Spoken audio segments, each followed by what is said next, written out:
Welcome back to The Digital Strategist, the show that helps you armor your financial future in an increasingly volatile world. Today, we're tackling a challenge most of us feel but rarely talk about: the silent, relentless erosion of our savings by inflation. It's the forgotten battle, but one we absolutely must fight. Joining me to map out a defense strategy is Dr. Elena Rossi, a recognized expert in digital asset management and decentralized finance. Elena, thanks for being here. Thank you. It's great to be here. This topic is more critical than ever because most people still think saving means preserving, but that's simply not true anymore. Exactly. You call it the silent tax. Let's start there. If I'm disciplined, I earn a good salary, and I put money in a traditional savings account, say a bank account or even a basic dollar account, why am I still losing money? It comes down to what the document describes as the melting ice cube. When inflation is running at, say, 4%, and your bank is offering you 0.5% interest if you're lucky, you are losing 3.5% of your purchasing power net every single year. The number on your bank statement might look the same, but what that number can actually buy is shrinking daily. The traditional system is designed for the bank's security, not your wealth growth. That's a good point. The bank gets to use that money, earn 5 or 6% on it, and pass on almost nothing to you. So the old refuge, saving in dollars, is itself vulnerable to this inflation erosion. This brings us to the core solution you advocate: stablecoins. For our listeners who are maybe crypto curious but cautious, how do you define a stablecoin, and why is it the digital anchor? Think of a stablecoin as a digital dollar that lives on the internet on a blockchain. The key is its stability. One stablecoin, like USDC or USDT, is pegged to equal $1. It gives you the inherent stability of the dollar, which is still the world's reserve currency, but crucially, it instantly shields you from the devaluation of your local currency if you live in a volatile economy. And it opens the door to opportunities for real growth. Right. So it's not the Bitcoin roller coaster. It's about value preservation first. Now, the document emphasizes that not all stablecoins are created equal. We need to apply rigor here. What are the two main types, and which ones should a beginner focus on for maximum security? This is absolutely vital. We saw the painful lesson of algorithmic stablecoins like the collapse of Terra UST. We must avoid those. You want collateralized stablecoins, and there are two main flavors. First, you have centralized stablecoins like USDC or USDT. These are managed by specific companies, Circle, Tether, and are backed by real-world assets: cash, treasury bonds, and commercial debt. They offer high liquidity and transparency, especially USDC, which is heavily regulated and audited. This is the institutional choice. And the second type?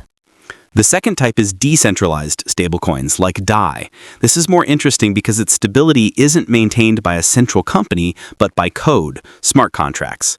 It's backed by a basket of other cryptocurrencies that are over-collateralized. So if you want full transparency and zero reliance on a single issuer, DAI is your go-to. My advice for a beginner is to focus on regulated, audited coins like USDC as your foundation. That makes sense. Start with the safest foundation. Now, let's talk strategy. If I decide to move my rainy day fund into stablecoins, you recommend a triple diversification approach. Can you walk us through that? Absolutely. This is where you become a strategic investor, not just a saver. Triple diversification means: first, diversification across coins. Never put 100% into USDC. If that coin has a regulatory issue or a temporary depegging event, you're fully exposed. Split it: 50% USDC, 30% USDT, 20% DAI, for example. You mitigate the risk of any single issuer. Got it. What's the second layer? The second layer is diversification across custody. The famous crypto adage, not your keys, not your coins. You need to diversify where you store them. We break it into 3 categories. The cold wallet, the exchange, and the DeFi protocol. Exactly.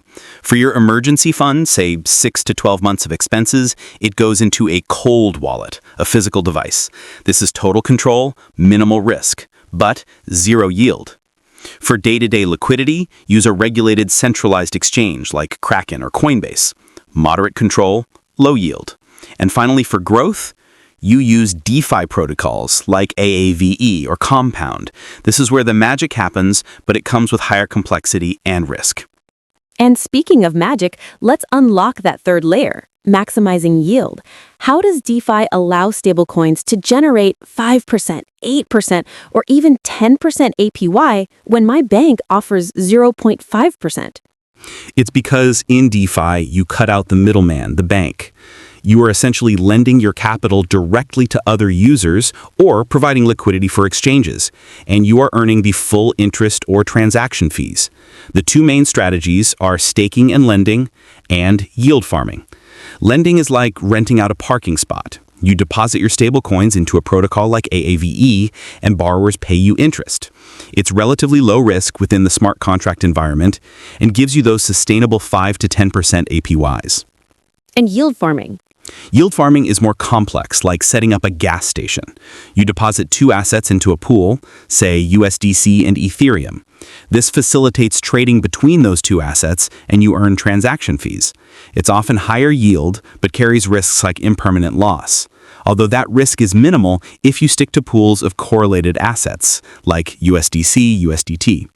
For the average listener, I'd say start with simple stablecoin staking on a reputable platform. That's a crucial distinction, and I love the reminder about the difference between APR and APY. Always ask, is this simple interest or compounded?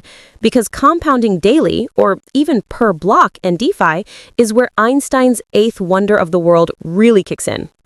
It's the secret weapon, especially in an environment where the yield is already high. Reinvesting your earnings automatically is what accelerates the growth curve. Before we wrap up with practical steps, let's address the most crucial risk, not the technology, but the human factor. You talk about cybersecurity being the absolute priority. What's the non-negotiable checklist? This is where most losses occur. 1.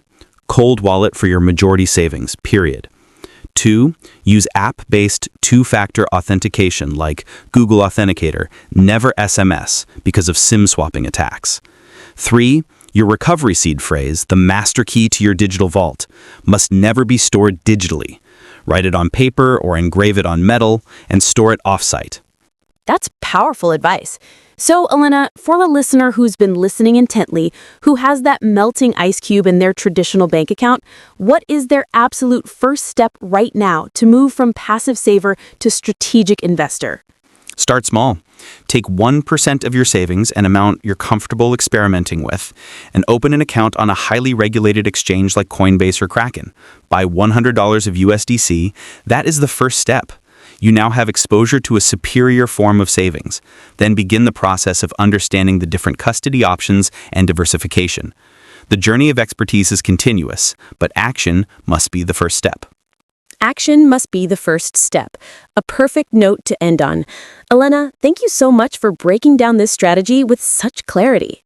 My pleasure. Be your own financial risk manager.